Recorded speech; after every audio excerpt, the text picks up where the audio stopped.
દેશની સૌથી મોટી પાર્ટી અને એમની એક પાંખ એટલે કે એબીવીપી.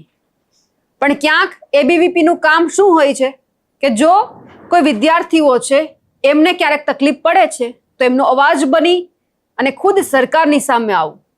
પણ હાલમાં ક્યાંક એવું થઈ રહ્યું છે કે વિદ્યાર્થીઓ સાથે ઘણી બધી વખત અન્યાય થાય છે, ઘણી બધી વખત પેપર પણ ફૂટે છે, પણ આ પાંખ છે એકદમ ચૂપ હોય છે, કારણ કે હવે ક્યાંક એ લાગે છે કે એમનું કામ એક જ બની ગયું છે અને એ કામ છે કે કઈ રીતે વિદ્યાર્થીઓને ભાજપમાં જોડવા. આ વાત અમે કેમ કરી રહ્યા છીએ તેમની એક ઘટના સામે આવી છે સુરેન્દ્રનગરથી. નમસ્કાર, આપ જોઈ રહ્યા છો નિર્ભય ન્યૂઝ અને હું છું આપની સાથે રિદ્ધિ. દેશની અંદર ઘણી બધી એવી સમસ્યા છે વિદ્યાર્થીઓને લગતી કે જ્યાં અનેક અલગ અલગ પક્ષની જે અલગ અલગ પાંખ હોય છે, વિદ્યાર્થી પાંખ તે લડતી હોય છે. એ પછી કોંગ્રેસની કોઈ વિદ્યાર્થી પાંખ છે એ લડે, આમ આદમી પાર્ટીની લડે.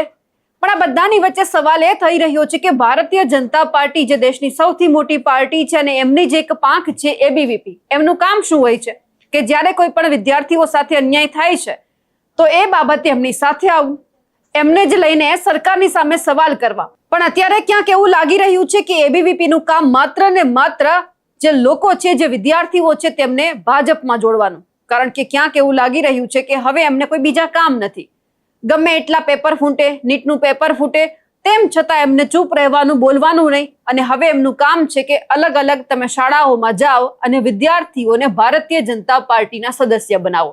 આ ઘટનાની અમે એટલા માટે વાત કરી રહ્યા છીએ કારણ કે સુરેન્દ્રનગર જિલ્લામાંથી આ ઘટના સામે આવી અને સીધા જેવા આક્ષેપ થઈ રહ્યા છે કે હવે ફક્ત એબીવીપી નું કામ આ જ બની ગયું છે. સુરેન્દ્રનગર જિલ્લામાં શાળાઓમાં અભ્યાસ કરતા બાળકોને ભાજપ અને એબીવીપી ના કાર્યકરો છે સભ્ય બનાવતા હોવાના આક્ષેપ થઈ રહ્યા છે.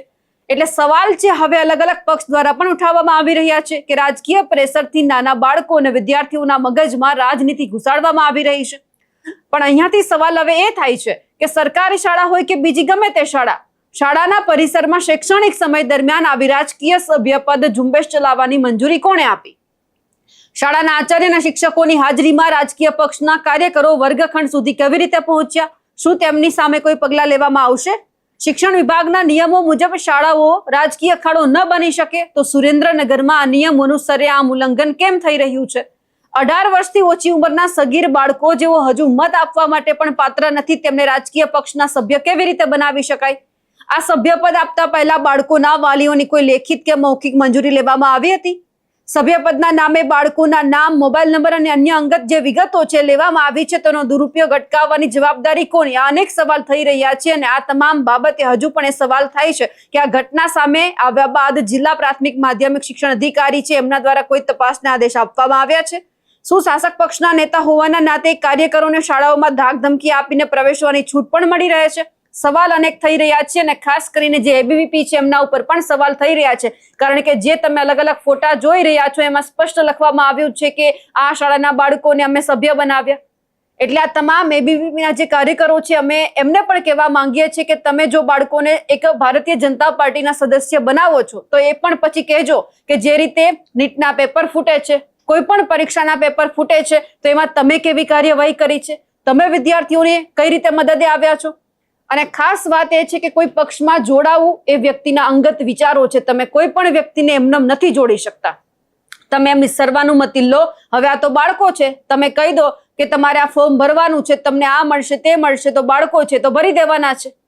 પણ તમે નૈતિકતા વાપરો તમારી, તમે એ પોતાની એક ફરજ છે એ અદા કરો. તમારું કામ માત્ર ને માત્ર કોઈ પક્ષની ચાટુકારિતા કરવાનું નથી, પરંતુ માત્ર તમારું કામ એ છે કે જ્યારે કોઈ પણ વ્યક્તિને, કોઈ પણ વિદ્યાર્થીને જ્યારે નુકસાન પહોંચે છે, જ્યારે એમની સાથે અન્યાય થાય છે ત્યારે તમે અવાજ ઉઠાવો. આ બધાની વચ્ચે હવે કોંગ્રેસના નેતાએ શું જવાબ આપ્યો છે તે પણ સાંભળી લઈએ. નમસ્કાર. સુરેન્દ્રનગર શહેર અને જિલ્લાની કેટલીક શાળાઓમાંથી ફરિયાદ સાથેના ફોટોગ્રાફ્સ મળી રહ્યા છે. જિલ્લાને શહેરની કેટલીક શાળાઓની અંદર ભારતીય જનતા પાર્ટી અને એબીવીપીના કાર્યકર્તાઓ જઈ શાળાઓના તમામ બાળકોને ફરજિયાતપણે એબીવીપી અને ભારતીય જનતા પાર્ટીના સદસ્ય બનાવવા માટેનું અભિયાન ચલાવી રહ્યા છે. અભિયાન રાજકીય પ્રેશર હેઠળ ચાલી રહ્યું છે. કેટલાક શિક્ષકો અને આચાર્યો સાથે પણ વાત થઈ. એ લોકોની જાણ મુજબ ઉપરથી પ્રેશર આવી રહ્યું છે. ઉપરથી પ્રેશરનો અર્થ સમજ નથી. જિલ્લા શિક્ષણ અધિકારીની કચેરી તરફથી પ્રેશર છે, શિક્ષણ વિભાગ તરફથી પ્રેશર છે, કલેક્ટર કચેરી તરફથી પ્રેશર છે કે પછી ભારતીય જનતા પાર્ટીના રાજકીય પદાધિકારીઓ તરફથી પ્રેશર છે. એક બાજુ દેશમાં 1 લાખ કરતાં વધારે સરકારી શાળાઓ બંધ કરી છે. 50% કરતાં વધારે વિદ્યાર્થીઓ ખાનગી શાળાઓમાં ભણે છે. HSC થી માંડી અને નીટ સુધીના મોટાભાગના પેપરો ફૂટી રહ્યા છે. શિક્ષણ વ્યવસ્થા બેહાલ થઈ રહી છે.